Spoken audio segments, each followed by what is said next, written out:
Get on in here. Get settled in. Good evening. It's good to see you. Looking forward to our Bible study we're finishing Luke, the 8th chapter tonight, and it was asked by Mr. Roy. Yes, we're getting into hopefully halfway through 9. I plan on making a whole lot of progress. Luke chapter 8, verse 40. But as you're opening up, we're getting settled in, kind of getting our minds tuned in. I have something that I want you to consider. It's what you see on the screen in front of you. And here's the only rule with this. You can't take the easy way out. When I ask, what's your favorite thing about Jesus? You are not allowed to say, love, grace, mercy, forgiveness. Okay, and it may be, I get it. Me too, probably, my favorite thing. Let's be creative tonight. Just a few around the room here. What is your favorite thing about Jesus that might not be the first thing that somebody would say? Rick? Good to have Rick home, by the way.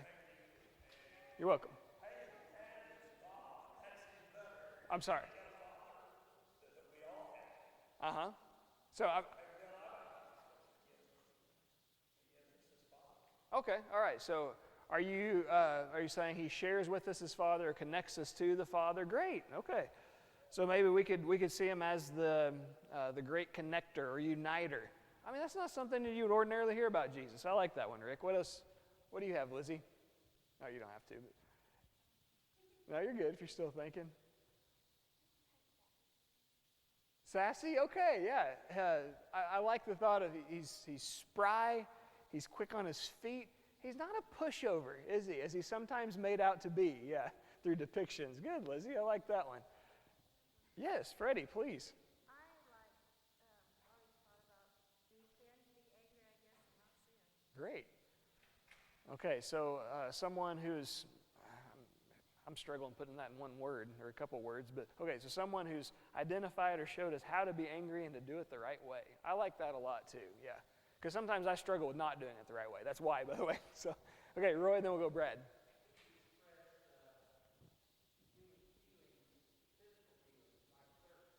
Yeah, very good. Okay, so just the humanity that helps us to identify. How about that better with him?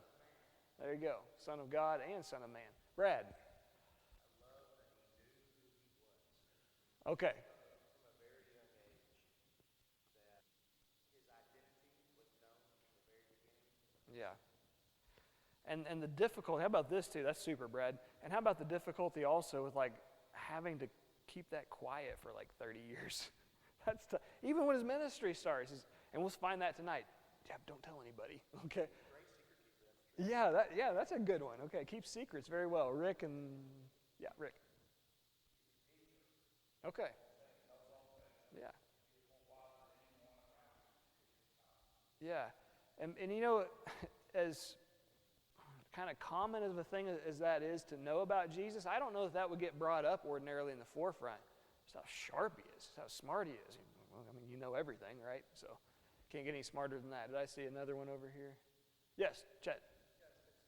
Okay, all right. We sometimes overlook it, yeah. And it's not always from what he speaks. Sometimes it's in saying nothing at all. You see some humor perhaps involved. And then sometimes just in the way he acts about things, you see it. Good, Chet. Might get overrated. Okay, thank you. Those are some super ones, and especially off the cuff that have been brought out. This is one that stands out to me, his genuineness. He is who he is. And whatever you see, that's what you're going to get. And that's a good thing, because what you get is what you want and what you need from him. So I think that's a great thing about Jesus. Something I'm going to bring out, though, about tonight that might get overlooked a little bit is the vibrant life of Jesus. He's full of life. He likes to give life, and he likes to provide it, as he would say, more abundantly. And that's the way he lives life himself. But he doesn't keep it all for himself. He shares this vibrant life with others. And I really love those things that you brought out. Those are really neat. We are in Luke chapter 8. Luke 8, we're picking up with verse 40. As I told you, I want to get through not only the remainder of this chapter, but let's make a dent into the next one. Let's see how far we can go. Verse 40 of Luke 8. So it was when Jesus returned. He's been somewhere. Where's he been hanging out lately? This is a different sort of place than he normally would be. I already have our map up, so maybe it'll spark a reminder. Where's Jesus recently been? Different kind of place. You look just a little to the southeast of the Sea of Galilee, believed to be there. Gadara. Gadara. That's the land of the Gadarenes or the Gerasenes. And these are people we know because of the animals with which they're identified. They're Gentiles, right? We know that by what kind of animals running around? Jews aren't going to be doing that, okay? There are all these pigs, herds of pigs, and people at times probably even watching over there and tending them. Yeah, these are Gentiles, and Jesus has gone over, across from the west to the eastern side. He doesn't do this very often, but he does because he has someone he needs to meet there. It's a guy who is severely demon-possessed, and when inquiry is made, what is your name? Talking to the demon, there's not one. There are many. Therefore, his name was called what? Legion, meaning many. How many? Well, literally, a legion could be 6,000 foot soldiers. And I don't know that there's necessarily that many. It was sometimes a metaphorical word for a lot. And that's probably what's in mind. But Jesus needed to go over here and convert this guy. And the reason he needed to help him out is because he said, no, you're not coming back with me. I've come over to get you, to help you. And now I'm sending you out.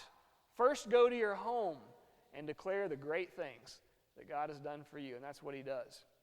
We'll make references to some other accounts here. And in Mark's account, it's stated that he goes through the Decapolis. Do you remember that?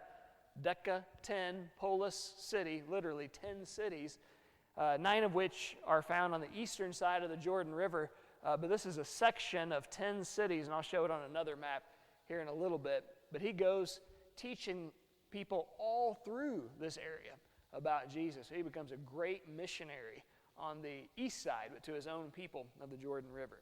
Okay, so that's where we are in verse 40. So it was when Jesus returned. He goes back to the area where he normally is. Prior to this, he was up around the Sea of Galilee, but spending a lot of time in Capernaum, just pretty much due north. And so he goes back to this general area, and this is good news. The multitude welcomed him, for they were all waiting for him. Now, why do you think they're so excited and they want to see Jesus? They spent time around him before. It wasn't too far back, and they're running him out of the hometown of Nazareth. But outside of that, people are really interested. Why do they want to see Jesus? Yeah, they got a bunch of problems. And so they see, hey, this is our problem solver. He's coming back to us. Things have been a mess since you've been gone the last couple of weeks or however long it's been. We need you back. And so he comes back, and they see an opportunity, undoubtedly, for more people that they love to be healed.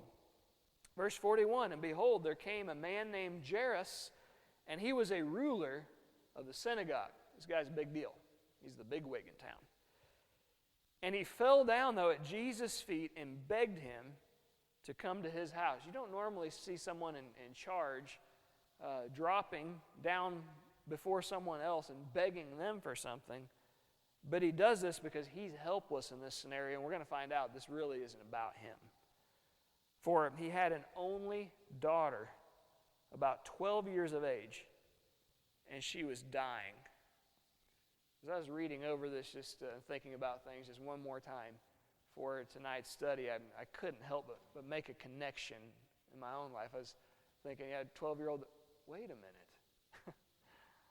Right now, 2011, December 2011, 29 in case you're wondering. So, December 29, 2011, Reagan was born. And so I count that back from 24 and 13, but it's not December, so she hasn't turned.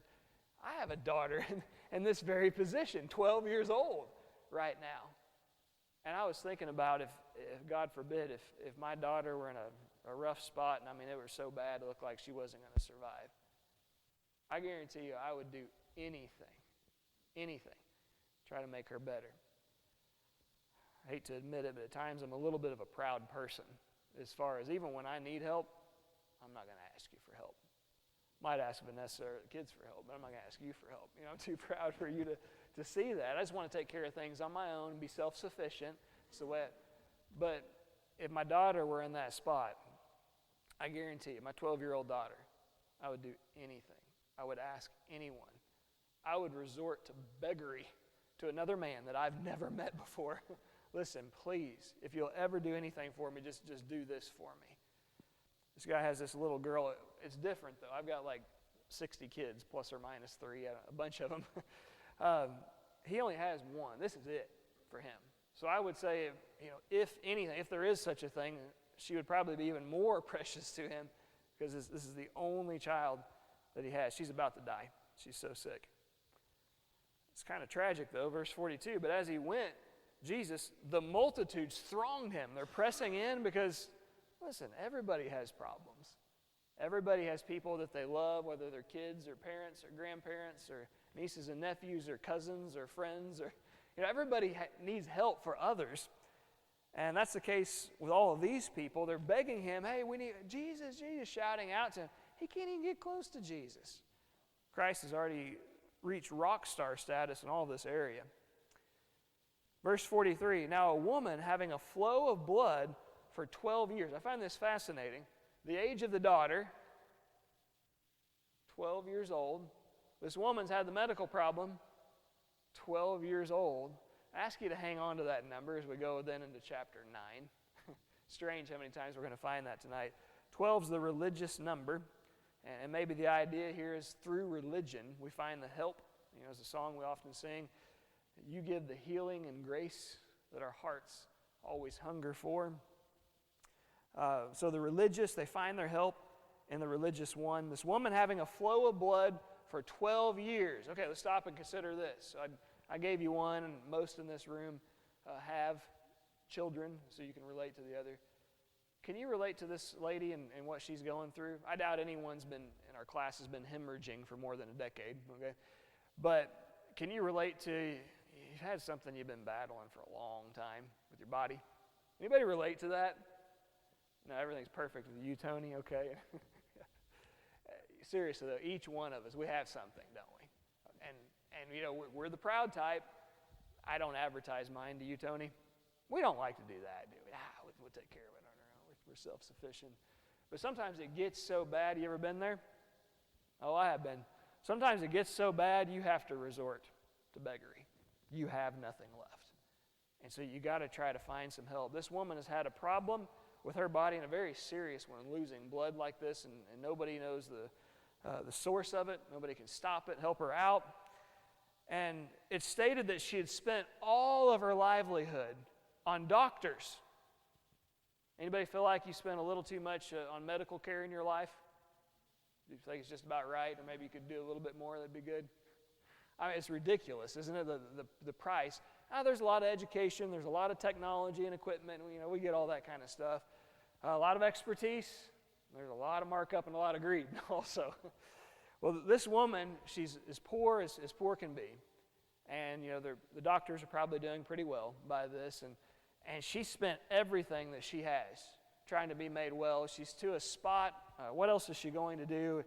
She has to beg. That's what she's been doing, essentially. And she could not be healed by any. You ever had some problem and you went to this doctor and that doctor and these 14 doctors and 12 specialists? 12 is the important number tonight. And something as simple as, as many of you know, I had a gallbladder taken out, 10 years ago. It's the most common thing you're going to find. And I'd been to the doctor multiple times for this. And the last thing I heard was the doctor told me, I don't know what's going on. You're a medical mystery. Dude, my gallbladder's bad. It needs taken out. It's not rocket science, okay? I've never had an anatomy class, and I know that, okay? Well, with this lady, it's a little bit more of a mystery. But she's been to all the doctors, probably in the country that she can reach anyway, maybe even out of the country, in network, out of network. She spent everything she had. Nobody can help her. She's a medical mystery. They've never seen anything like this, and we don't know what to do. It's stated in Mark's account that actually she was no better for all the money that she'd spent, but in fact was worse and had suffered from the physicians.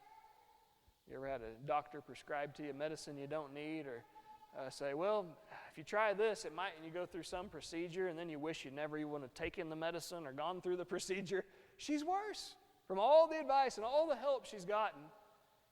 And maybe we should cut the doctor some slack. It may just be some crazy thing back then that no one had ever heard of or ever seen. Nobody could heal her. She has this flow of blood for 12 years. Why is that significant under the law of Moses? that there's blood constantly discharging for her body. What does that mean for her by the demands? I'm talking like the ceremonial demands of the Mosaic system. She's unclean. She's excluded, meaning this is an original case of social distancing right here. Yeah, she can't take part. By the way, if you're interested, we won't take the time to do it, but Leviticus 15, 25 through 31, if you're interested in reading about that. Leviticus 15, it's mentioned about how if there's a flow of blood from the body, you can't enter the assembly of God's people. And that's relevant for her because that's where people worship God. What does the Sunday worship service, what is tonight, a Wednesday night Bible study and our praise session with the songs that we'll sing here in a little bit, what does that mean for you? Does that help you out any through the course of a week? I don't know what life would be like if I didn't have you to be around and my God to praise with you everywhere. I look forward to it. It probably is my favorite part of the week, and that sounds bad, but I love the parts of ministering between too in the week. I really enjoy that also.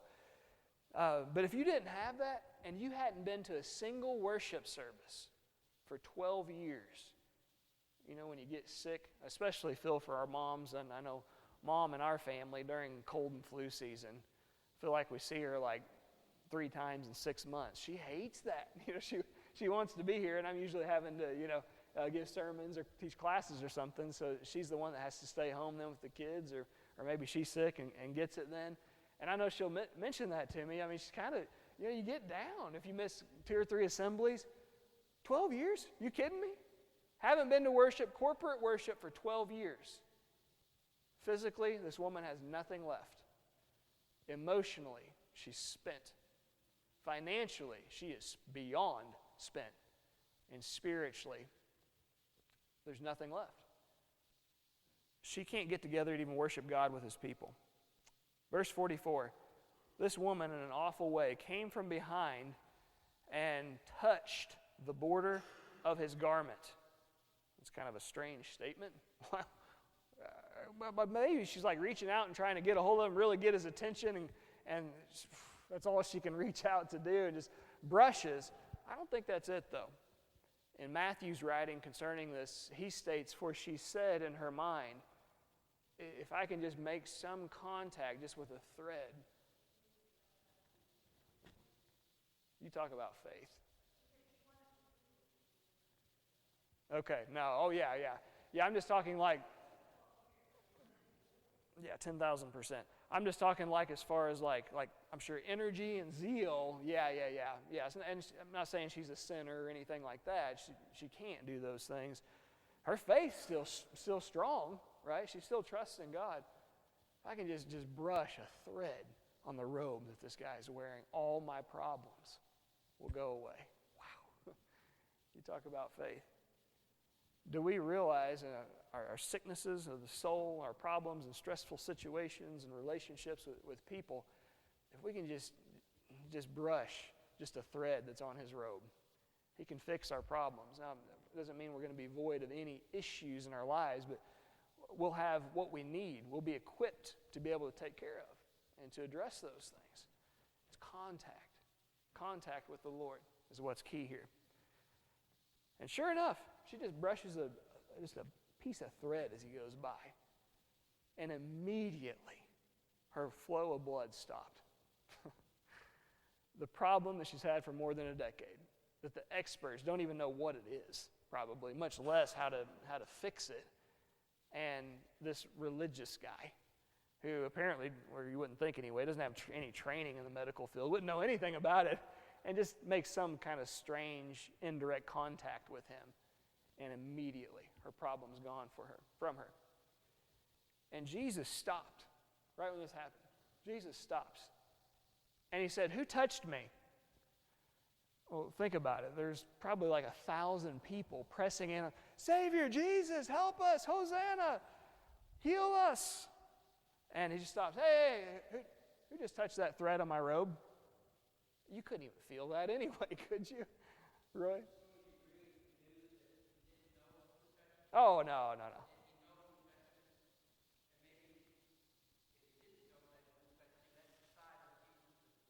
Could be, yeah. Okay.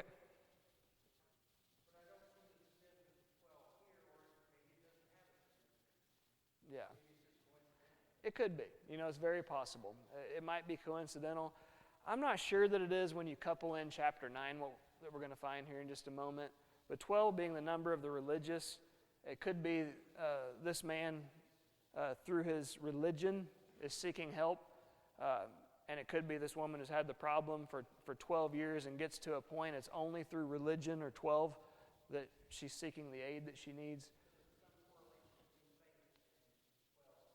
I think there could be, absolutely. Yeah, it wouldn't surprise me in the least, yeah. I'd stop short of saying, I know for certain I don't know that, but it is interesting for sure. Brad? Okay. Thinking about this in the past, I don't think he knew this. It could be, yeah. And I'll explain why. To me, it makes sense that would be the case. I don't think it's a rhetorical question. Yeah. Okay, so a couple of things. One is from Philippians 2, we know that he imposed self-limitations on himself whenever he came. Even though he's still God, he does put some human limitations on himself, and those are the only limitations that he has, whatever he chooses not to do or access, right? Okay, so we have with Peter, Lord, you know all things, John 21. Well, Matthew 24, Mark 13, the parallel to it, nobody knows when he's coming back, including the Son, right?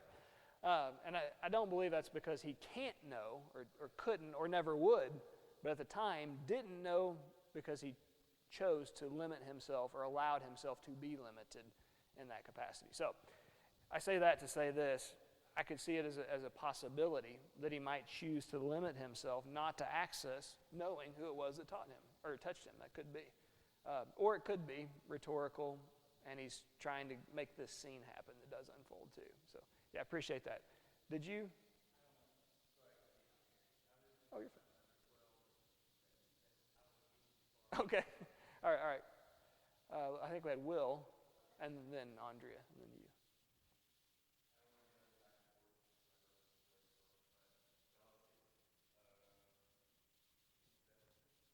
Okay, yes.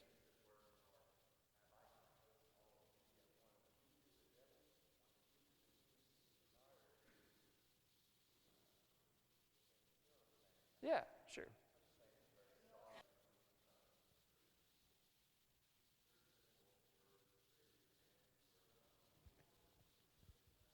Yeah. Yeah, he is. Okay, so we have this one view and we have the other. I hate to do this, but it's almost November and it is an election year. But I'm going to take the politician route and say, to be honest with you, I don't know for sure. I think there are valid points to be made on both sides. I have a leaning, but that doesn't mean I can prove it and that it's right. Okay. But no, I appreciate both perspectives being brought. Do we have one over here? Oh, I'm sorry, Jean. And then you? Okay, Jean. Okay.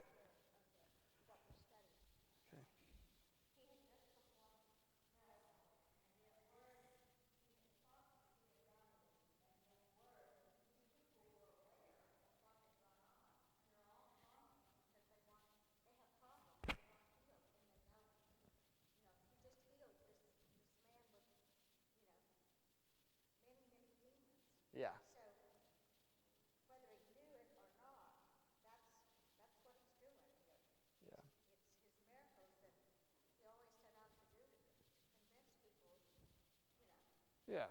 And so there are a lot of Yeah, great. And so there are a lot of details around, and we don't want to lose sight of the immediate context and what's going on. People are hurting and they need help. And these people are just two indications of that. Yeah, just further proving it. Did you have one, Stephanie?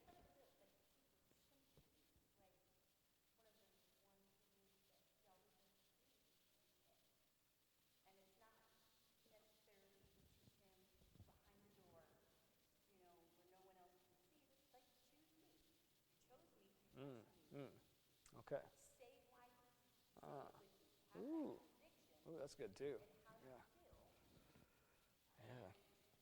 Then you can show other people, this is the belief you have, this is what you did, and it's done. But regardless, I still want you to choose me. You choose me out loud. That's really good, Stephanie. Very, very good. For those who might not have heard, I don't think it's very simple, to be honest with you. I think it's pretty deep.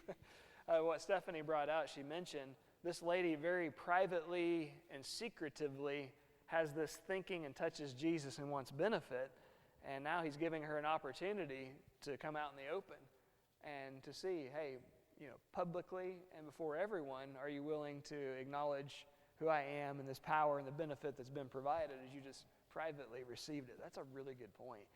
And, constantly Jesus is running into people, John 12, 42 and 43. A lot of the rulers believe in him.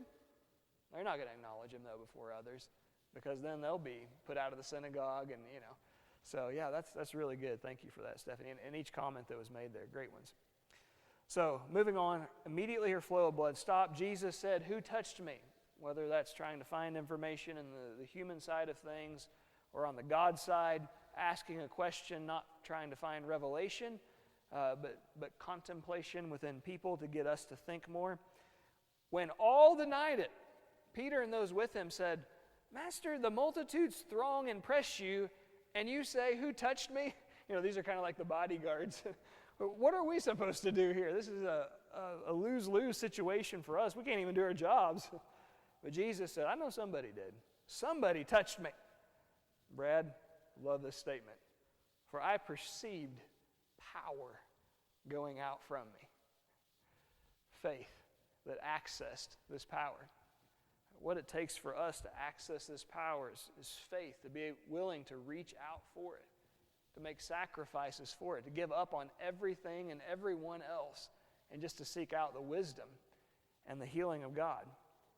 Now, when the woman saw that she was not hidden, he's smart.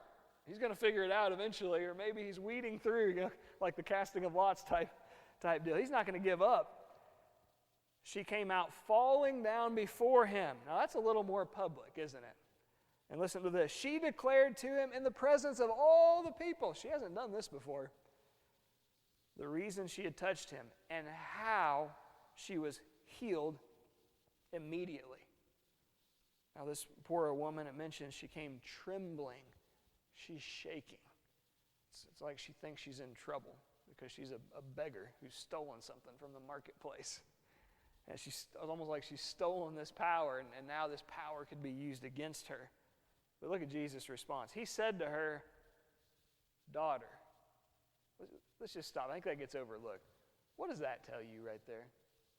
For those to whom it applies, and in particular, sorry ladies, but I want to ask the guys on this one. Dads, your daughter, if you have a daughter, what does she mean to you? What have you done? What would you do for her? I'm not trying to overlook the boys here, okay? So don't feel that way.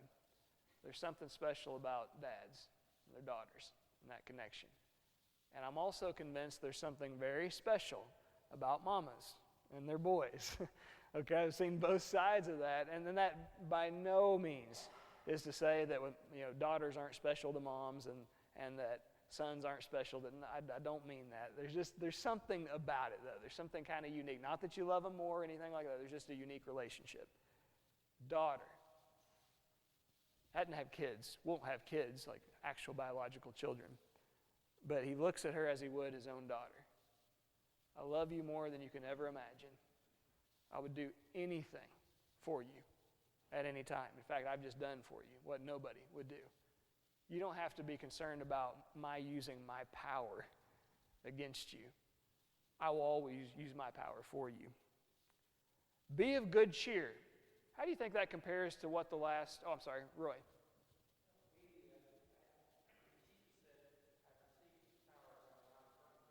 Uh-huh.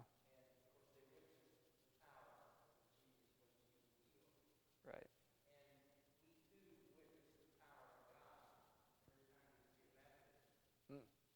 Yeah. Yeah, we do.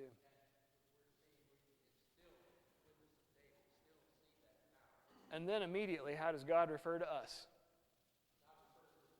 Daughter, son, right? Yeah, good, Roy. I like that. So, daughter. You think this woman's felt very special over the last decade? There's no more special connection than this, though. father with his daughter. Be of good cheer. What's her attitude been like for 12 years? You think she's had a lot of moments of happiness and laughter? It's all changed, though, now, hasn't it? Your faith has made you well. I find that fascinating because how has this woman just been made well? I mean, like, what's the power that did this? Okay. I agree. Getting to something else. Who has done this for her? Yeah, God. Jesus has done this, but isn't that neat that he credits this woman? It's good job in what you've done. You did what was necessary for you to be healed. And gives her credit. Aren't dads, hopefully, I'm not trying to be self-serving in this because sometimes we're not, but we try to be, and I know with my dad, maybe not me with my kids, I hope I am, but I've watched it so much with my dad and thought, man, that guy's so selfless. It's like, does he ever enjoy anything in life? And especially you find out later, it's like, he's always doing this for us. And you can't really fully appreciate it, I don't think, until later on in life. And then you get involved in that and are trying to do the same thing for your children. But it's the dad here, the one in the fatherly position, that's done it for her, but so selflessly trying to give her credit for what she's done. I mean, isn't that like a dad? And so encouraging to his child. And then lastly, he says, go in peace. This term means security, or you can have confidence. I don't think she's had that for 12 years. The word means safety. You don't have to worry about being harmed or death through this problem any longer. She certainly hasn't had that for 12 years. Go in prosperity is what this word means. Remember where she's standing economically right now? Every last dime has been spent. She has nothing left. Jesus says everything is about to change in your life because of this pronouncement of blessing that he places on her. And wouldn't it be so neat if we could just stop there and like, man, that's so heartwarming, isn't that story? And for this woman, it's like pretty hunky-dory at this point. For Jesus, it's like, okay, on to the next. He doesn't even get a break. Remember, he was going to help this ruler of the synagogue, the daughter that's on her deathbed, and gets interrupted by this life-changing event. And then he's like, okay, love you, see ya. Gotta go do this now. While he was still speaking, verse 49, someone came from the ruler of the synagogue's house saying to him, in very short terms it appears, your daughter is dead. Do not trouble the teacher. But when Jesus heard it, he answered him saying, do not be afraid. Only believe, and she will be made well. How can she be healed? You can't be healed. She's dead. Nevertheless, when he came, so he goes on, even though someone said, you don't need to go, she's already dead. No, I insist, I'm going to come. She'll be fine if you just trust. Don't worry. When he came into the house, he permitted no one to go in except these three, the inner circle, Peter and the brothers, James and John, and the father and the mother of the girl. Now all wept and mourned for her, and I don't even want to try to picture what this scene must have been like. The only child, a 12-year-old little girl, and just mom and dad in there, just crying their hearts out. This is fresh. This has just happened. They've watched her suffering, and now she's moved on, okay? Her deceased body is lying there. But he said, do not weep. She is not dead, but sleeping. I want you to picture going to a funeral visitation. We go to see the viewing, see the body, and try to encourage the family members. And someone, right around the time period that the flower readings are going on, someone, it's just kind of awkward anyway, stands up and says, excuse me, can I have everyone's attention? First of all, no pun intended, but that's not kosher, okay? You wouldn't want to do, that's not your place probably, right, to do something like that. To take control of an environment like this. And excuse me, everyone who is crying, this is the announcement, if you don't mind, just take your Kleenexes and dry up your tears. Don't cry anymore because she's just taking a nap. She'll be fine. Okay, first of all, you would think the person's nuts. Secondly, in addition to being nuts, extremely insensitive. This is not something that you would do and say. And this is the announcement that he makes to everyone present. And I know we've read the 3 and then the parents, but it's apparent from the terminology that there are a lot of other people here that have gathered and are weeping. It mentions now all, okay, from the terminology there's more than this, and they ridiculed him. I don't think this is the parents here, okay, could be. I don't think that's what it is. I think it's others. Yeah, whoever it is. I hope not. I would hope not. Yeah, I don't think it is either, Roy. They ridiculed him knowing she was dead. Don't worry, she's not dead. She's just taking a nap. Who is this guy? He's not even a doctor. She's already been pronounced dead. There is no pulse. Hasn't been for some time. That's beside the point. But he put them all outside. Okay, here's why I suggest what I have. If you look at Mark's account, chapter 5, verse 40, it's stated that he puts everyone outside except those disciples with him. Peter, James, John, and the father and the mother. Okay, so there have to be more people than just that present. And I don't think it's the disciples. I don't believe that it's the parents probably that are ridiculing him for the statement that's been made. It's probably other family members and friends who have gathered. And he tells them all, hey, everybody leave the room. Just me, my 3 disciples, and mom and dad. That's all that we want in here, we know from Mark's account. He put them all outside, took her by the hand, and called, saying to her, little girl, arise. And her spirit returned, and she arose immediately. And he commanded that she be given something to eat. And her parents were astonished. Brad, he's a great secret keeper. But he charged them to tell no one what had happened. Do you feel like if you're in Jesus' shoes, that'd be difficult? Here you are doing all this, putting your own neck and your well-being, your life on the line, and you have to let people know to, hey, kind of curb the enthusiasm, if you will, just a little bit about me. Don't mention this to anyone. You changed our lives forever. How can we not talk about this? But the time is not yet, right, for him to be revealed for who he really is. The time will be, but it's not right now. And that's why I said to you leading into this study tonight what I did. There are so many things we can pick out about Jesus that are phenomenal. To me, it's his life and the abundance of it that shines through. How vigorous he is and how he doesn't just have that in himself, but he wants to share that with others. And we see it in small snippets for people's physical bodies. But of course, he came so that our spirits can have life and life eternal as he possesses. And I love that about Jesus, his vibrant life. Yes, sir.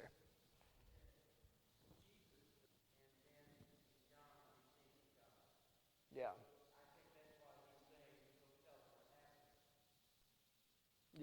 Yeah, that could be. I see exactly what you're saying, yeah. That maybe keeps him on a level of, again, maybe more relatability for us. Yeah, it'd make a lot of sense. Okay, any other comments? Let's look just at a few verses here in chapter 9, first 6 verses. Then he called his 12 disciples. Oh, how many? 12 disciples together, and gave them power and authority over all demons and to cure diseases. He sent them to preach the kingdom of God. In Matthew's rendition of this, he states to preach that the kingdom of God is near. It's time to make preparations. It's upon us. It's arriving is really the idea. And to help people out. Heal the sick. Help people with their bodies so they can tell the help that God can provide for the soul. And he said to them, take nothing for the journey, neither staffs, nor bag, nor bread, nor money, and do not have 2 tunics apiece. Anybody been on a mission trip before? Yeah, I know several in here have. Can you imagine, as you're trying to prepare for your mission trip of just a week, I'm going to guess this one was probably more than a week. Put myself out on a limb there. But just for a week, and especially you're going on your travels and to another country, and Jesus says, yeah, it's going to be great. We're going to have an awesome time. You're going to do so much good for me. Just a side note, here's some of the particulars. Don't take anything with you when you go. You mean like we're not taking like not taking our Xboxes and our... No, don't take anything with you. We'll take our cell phones though, right? Don't take anything with you. Okay, we don't understand. You have to give us some specific examples here. Okay, don't take a walking stick. You're going to be hiking up a mountainside, but no, don't take a walking stick. You're not going to need that. I don't want you to take a suitcase. Don't take any snacks. I would like to think I'm still on board. That's going to be a difficult one for me right there. I like my snack. Beef jerky? Nothing. You're taking nothing with you. Do not take your wallet. I don't want any cash, no credit cards. Well, how are we going to get by? Don't worry about it. It'll be fine. And do not have 2 tunics apiece. Okay, I'm out. I can't. I've got to have my 10 shirts, don't I? It's true.